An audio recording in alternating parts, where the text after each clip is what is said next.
믿음을 배신하지 않는다. 리그를 주름잡고 있는 고졸 선수들. 매 시즌이 끝나면 NBA는 각종 부문의 시상 및 수상자를 발표한다.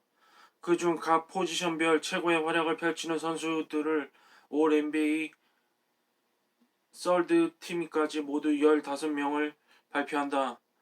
0607 시즌 올 NBA 팀에 오른 선수들을 살펴보면 놀라운 결과를 발견할 수 있다. 15명 가운데 고졸 선수가 6명, 다시 말해 40%가 고졸 선수라는 사실을 말이다. 센터 아마레 스타더마이어, 드와이트 하워드, 포워드 케미 가네, 르브론 제임스, 가드 트레이시 맥그레디, 코비 브라이언트. 이 상은 이번 올 NBA 팀에 이름을 올린 고졸 출신 선수들이다.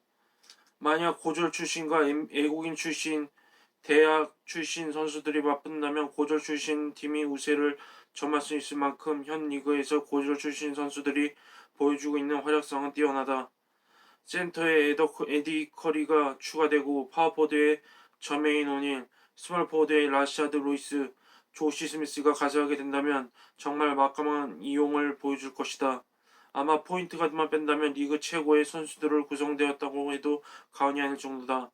1번 자리 역시 포인트 가드 역할을 해줄 수 있는 맥그레디나 제임스가 기대주, 쇼 리빙스턴, 몬타 일리스가 성장한다면 큰 문제는 없을 것이다. 고졸 출신들의 역사, 대학을 가지 않는, 즉 고등학교만 마친 선수들이 프로로 뛰어든 애는 과거 NBA라는 리그가 태동하기 전부터 있었다. 하지만 대학 4학년을 마쳐야만 드래프트에 참가할 수 있다는 규정이 생긴 이후 고졸 출신이 NBA에 진출하게 된 것은 라이벌 리그인 ABA 때문이었다. 1974년 ABA 드래프트에서 유타 스타스가 고등학교만 마친 모제스 말론을 3라운드에 지명하였고 우수 선수들을 라이벌에게 빼앗기기 싫었던 NBA 역시 이듬해 드래프트에서 고등학생을 지명했다.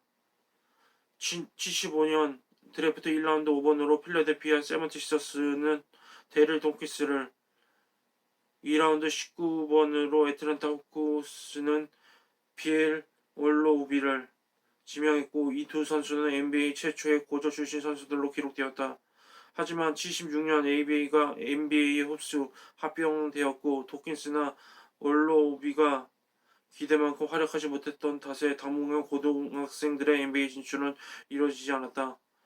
그리고 24년이 지난 1989년 대학 진학을 위한 사트 성적을 받지 못한 쇼 캠프가 1라운드 17번으로 시애틀 슈퍼소닉스에 지명을 받았다.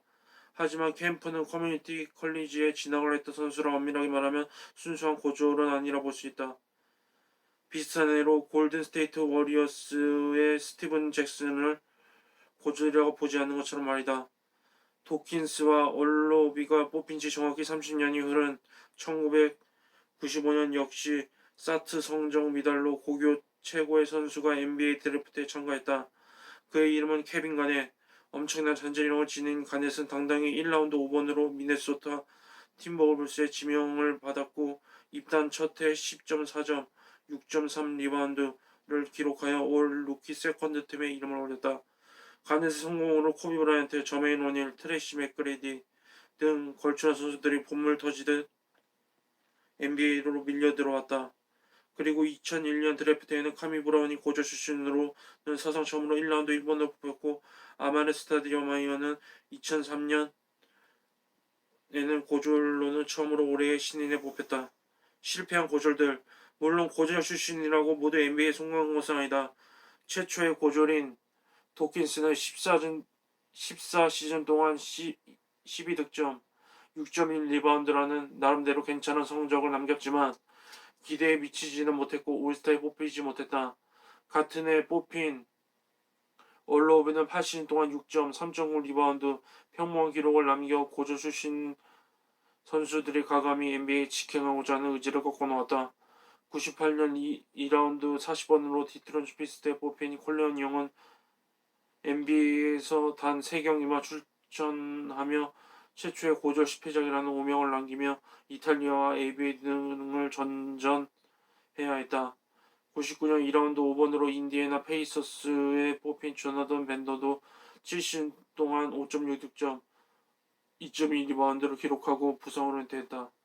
또한 같은 해 1라운드 29번으로 샌안토니오 스퍼스에 뽑힌 니온 스미스도 기본기 부재로 샌안토니오에서는 단 한 경기도 뛰지 못했고 애틀랜타 호크스 등에서 15경기를 뛰며 2.2득점, 2.2리바운드라는 초라한 기록을 남겼다. 또한 앞서 언급한 카미 브라운은 당대 최고의 기대주들인 커리, 타이슨 챈들러를 제치고 당당히 고졸을 넣은 워싱턴 위저즈 최초로 1라운드 1번에 뽑히는 영광을 하지만 성장세가 더디어 LA 레커스로 쫓겨나다시피 트레이드되고 말았다. 이에도 드션 스티븐슨, 데리어스 마이스, 서가나조, 우스만 시세 등은 당초 기대에 못 미치며 팬들을 안타깝게 만들었다. 고전 출신이 리그를 휘어잡은 이유.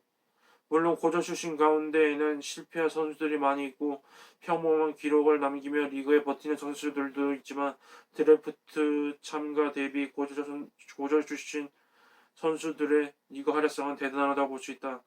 이번 시즌 올 NBA 퍼스트 팀에서도 고졸은 6명으로 40%를 차지하고 있다. 이에 반해 미국에서 대학을 나오지 않은 해외파는 동 노비치키와 야오밍 단 2명, 대학 졸업자는 팀 덩컨, 스티브 내시로 역시 2명, 얼리 엔트리 선수는 크리스 보시, 길버트 아레나스, 카메론 앤서니, 데인 웨이드, 첸시 빌럽스 등 5명으로 고졸의 비중이 제일 높다는 것을 알 수 있다. 이들이 이렇게 리그에서 성공할 수 있었던 이유는 첫째, 1995년 고졸 드래프트의 신호탄으로 리그 최고의 파워드로 빠르게 성장한 가넷의 성공을 들 수 있다. 가넷이 실패했다면 아마도 고등학생들은 NBA 무대에 치열함을 절감하며 드래프트 신청을 쉽사리 하지 못할 가능성이 높았겠지만 가넷의 성공으로 말미암아 코비 브라이언트, 저메인 오늘 등이 뒤를 따를 수 있었다. 두 번째는 바로 이들이 원래 자질이 NBA 정상급인 선수들이기 때문이라 할 수 있다. 만약 가넷이 대학에 진학했다면 NCAA 최고의 선수가 되는 것은 당연했고 얼리 엔트리든 대학을 졸업했던 NBA에서도 상위 드래프트를 받고 NBA 최고의 선수 반열에 올라간 것은 시간 문제였을 것이다. 물론 코비나 팀의 르브론의 경우도 마찬가지다. 어차피 최고의 실력을 갖춘 선수들이라 한 단계를 건너뛰더라도 큰 문제가 없었을 것이다. 세 번째는 선배들이 겪었던 단점들을 점점 극복했다는 것이다. 예를 들어 가넷이나 코비, 팀에게 NBA 입단 당시 신체 조건은 신장은 크지만 근력이나 체중에서는 NBA를 따라가기 쉽지 않은 수준이었다. 특히 82경기나 치르는 장기 레이스에 전혀 준비가 되어 있지 않은 신체였다. 하지만 고졸 신인 최초의 NBA 신인왕 아마레나 르브론, 하워드 같은 경우 NBA에서 당장 밀리지 않을 정도의 체격 조건을 갖추고 입성하는 등 선배들이 가졌던 단점들을 보완하며 일찌감치 프로 모델을 준비했다. 물론 성공해야 한다는 부담감, 기본기 부재, 부상, 팀 색깔에 맞지 않아 적은 출전 시간을 받는 등 이겨나가야 할 장애물이 많지만 고졸 출신 선수들은 90년대 중반부터 2000년대 중반까지 NBA에는 새로운 활력을 불어넣은 비옥한 토양과도 마찬가지인 존재였다. 이제 NBA가 대학 1학년을 마쳐야 NBA 드래프트에 참가를 허용하는 규정을 신설하면서 고졸 출신 선수들의 역사는 한동안 이어지지 않겠지만 고졸 출신 선수들의 성공시라는 NBA 전설을 영원히 남게 될 것이다. 어때?